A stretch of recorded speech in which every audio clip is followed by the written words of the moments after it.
So it's confirmed. It looks like, according to NPD sales charts, it looks like Mario Kart 8 Deluxe on the Switch is now officially the second best-selling racing game of all time. And I think there's a number of different things to take in consideration when you're talking about this game being the second best-selling racing game of all time. For instance, one, this pretty much proves the Wii U was a massive failure at only 13 million units sold. If you look at the current fan base for the Switch, you will know that the Switch is already at 20 plus million units sold, so the fan base is much more bigger on the Switch compared to the Wii U. And on top of that, funny enough is, if you go back to the Wii U, you may notice that Mario Kart 8 originally sold 7 million units on the Wii U, so I don't think anybody was considering Mario Kart 8 on the Wii U a failure. I think most people consider this game to be a success, since it did crack the top 10 best-selling games on that system. And I think there's even more reasons why this game is selling so well. Like, for instance,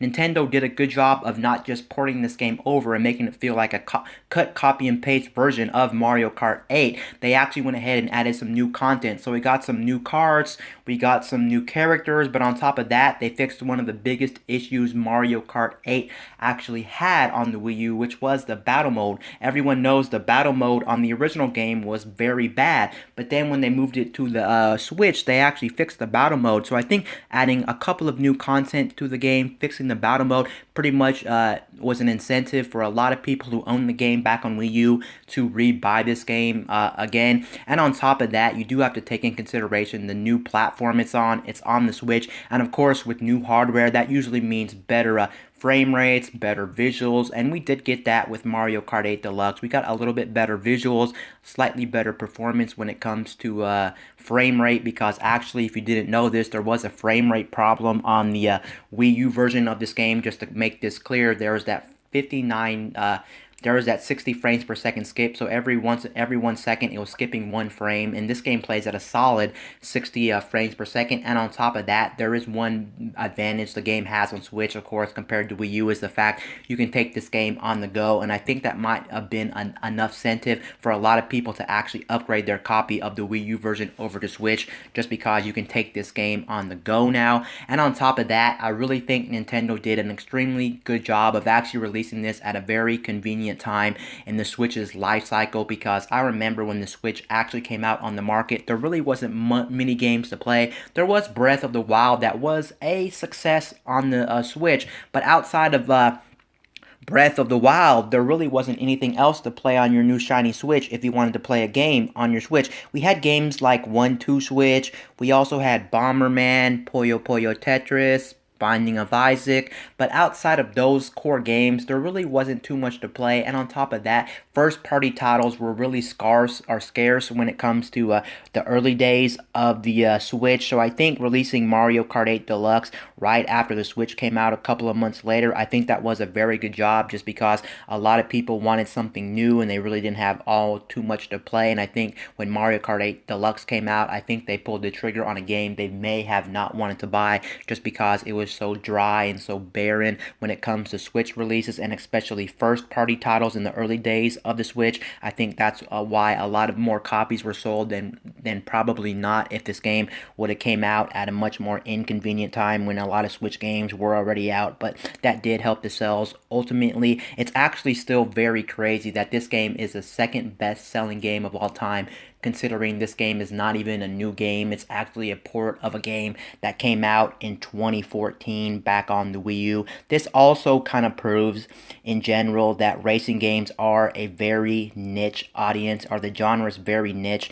and these games, racing games, don't sell all too well, at least if you compare them to other genres on the market. Let's go ahead and look at the top 10 best-selling games of all time to kind of prove my point here. For one, here is the top 10 best-selling list. Number 1 is Tetris. Number 2 is Minecraft. Number 3 is GTA 5. Number 4 is Wii Sports. Number 5 is PUBG. Number 6 is Pokemon Red, Green, Yellow, and Blue. 7 is Mario Kart Wii with 37 million units. Keep that in mind.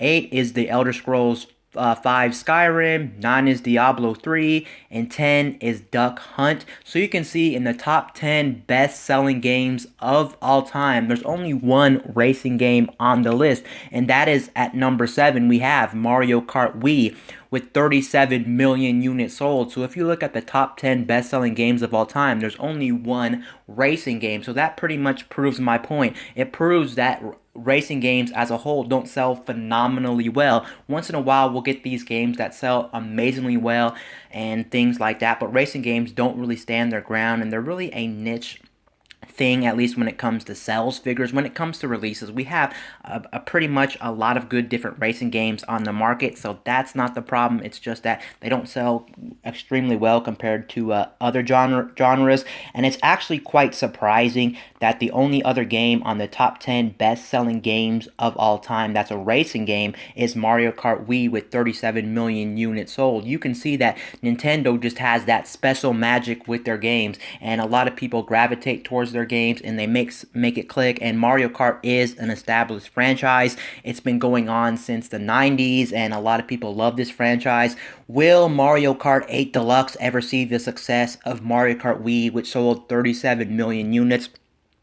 It's really hard to tell if Mario Kart 8 Deluxe back on the Switch will sell as well as Mario Kart Wii did back on the Wii. I think there was a number of reasons why Mario Kart Wii sold so well.